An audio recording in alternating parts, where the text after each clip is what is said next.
directeur général de la CSPH. Il s'appelle Talba Mala avant qu'il n'aille à la Sonara.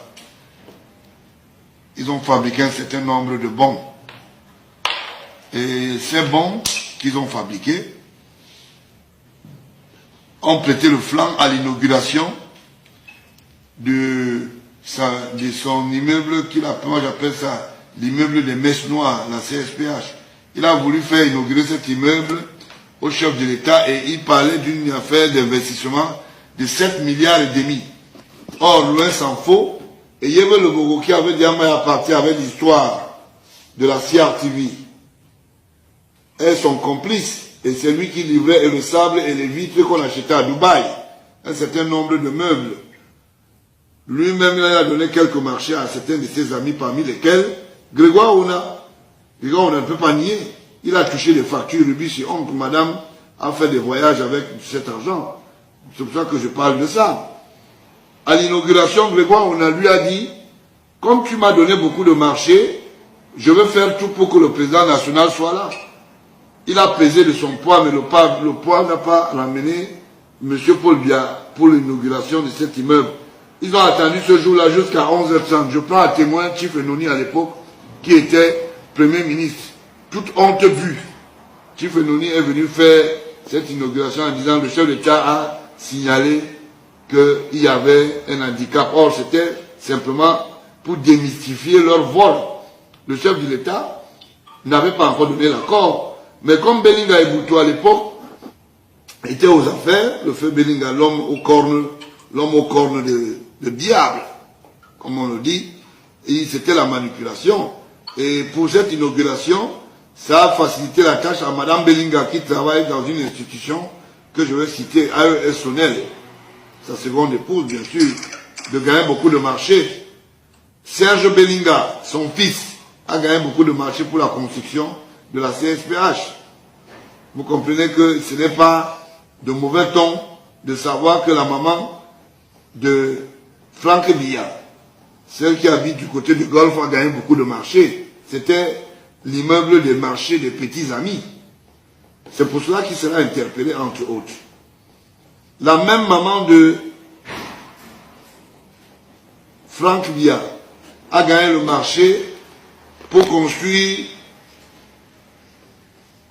ce qu'on appelle un standing, comment on appelle ça, oui, un standing market. Ça veut dire que c'est un marché en face de SHO.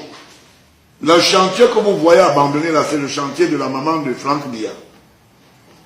Donc vous prétendez qu'il est le fils de l'homme qui est aux affaires. Loin s'en faut, c'est pour ça que moi j'aime pas qu'on parle de mon père négativement. Je vous donne cette information pour la vérifier. Le délégué de la communauté urbaine, malgré plusieurs appels à l'ordre de la maman de Franck Biya, elle n'a jamais prospéré. En face de SHO, à la montée du marché de l'immeuble de Kamjak. Voilà le marché qui a été abandonné. On a chassé les Camerounais qui vendaient là, les sauveteurs qui vivaient de cette place, les mamans qui vendaient des fruits et tout. Vous avez compris? Ça ne va pas continuer comme ça, jeune homme. C'est fini. La récréation est terminée. C'est comme ça. Donc que les gens arrêtent un peu leur grande gueule, leur grosse gueule. On les connaît bien.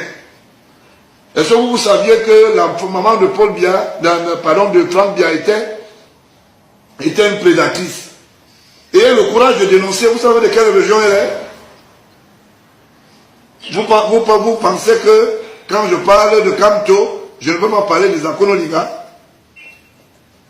Je ne suis pas de ces jeux. Moi, je ne mange pas dans le plat des gangsters.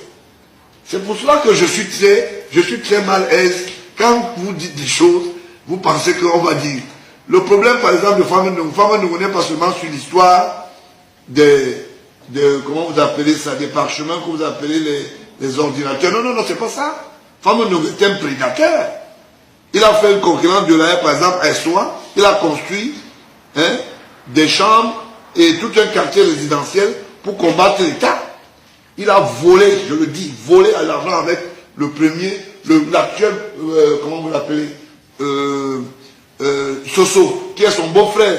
Tous les budgets qui sont donnés, même jusqu'au prix d'excellence que le chef d'État avait instruit. sont mis dans sa poche. Allez poser la question au recteur de Yaoundé Premier s'il n'est pas son beau-frère.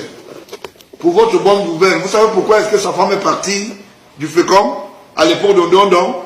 Parce qu'il a soupçonné Ndondon de proximité avec sa femme. Vous comprenez? Moi, je ne suis pas là pour rigoler. Hein.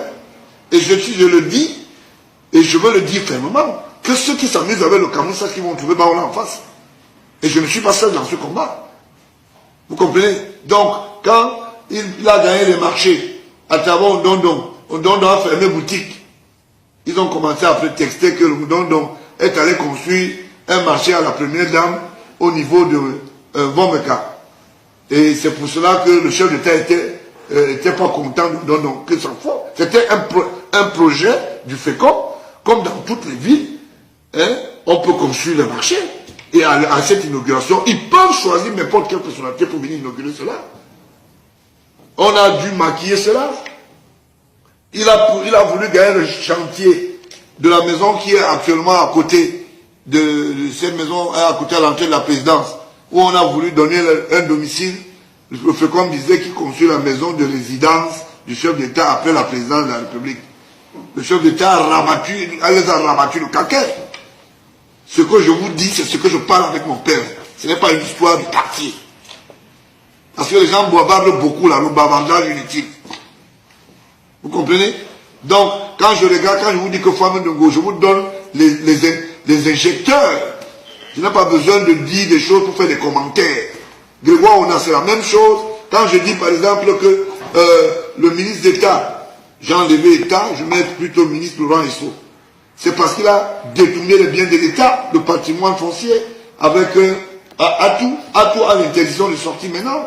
En dehors de ça, il a fait les faux marchés à votre Amourou Belinga, où ils ont acheté plein de motos, ils disaient qu'ils devaient faire l'espionnage, le contre-espionnage dans les quartiers, alors que eux-mêmes c'est des voleurs. Vous avez compris? Vous pensez que Chantal n'est pas au courant de ça? Moi je parle avec lui, hein, de vive voix. Parce que les gens bavardent beaucoup là au quartier, disent n'importe quoi. Vous comprenez?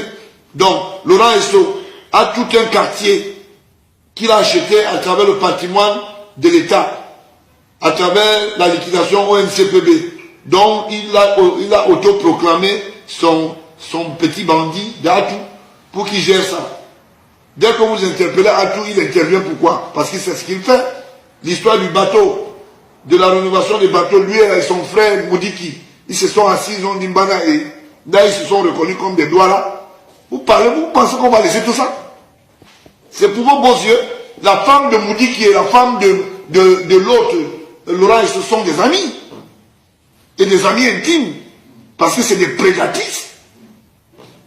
La direction du protocole, je prends à témoin l'actuel directeur du protocole Bikele, qui fournissait les habits et les vêtements à la direction du protocole. Ce n'est pas la femme de Laurent Esso, avec un petit garçon qu'on appelle Longchamp. Il a un prêt-à-porter en face de l'ancien Fogapé.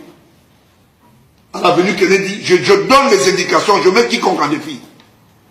Vous parlez qu'on va continuer comme ça, s'amuser avec un pays, vous embêtez les gens avec le bavardage inutile. Voilà. Et aujourd'hui, on estime qu'on ne doit pas parler, on parle de qui? J'ai entendu les gens dire le cœur du pays. Un voleur qui est ministre de la Justice, c'est un voleur.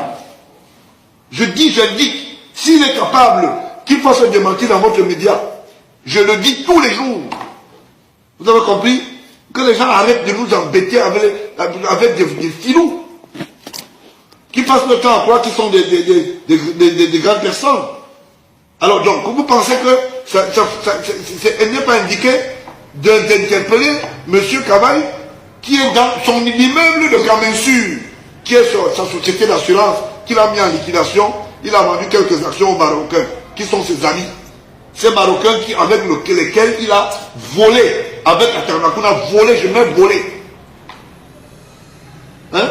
À travers les projets, le projet de la facturation, comment vous appelez ça, de la FNEC. Vous pensez qu'on va laisser ça? Parce que c'est des voleurs autorisés. Hein? La CDE... Comment tu peux aussi regarder une vidéo sans t'abonner? Abonne-toi! Surtout, clique sur la cloche de notification. Ça, c'est la page de Buzz. Si tu veux être au courant des buzz et toutes les actualités au 237, abonne-toi et clique sur la cloche de notification. Partage aussi pour m'encourager. Surtout, si tu as quelque chose à dire, papa, lâche un commentaire.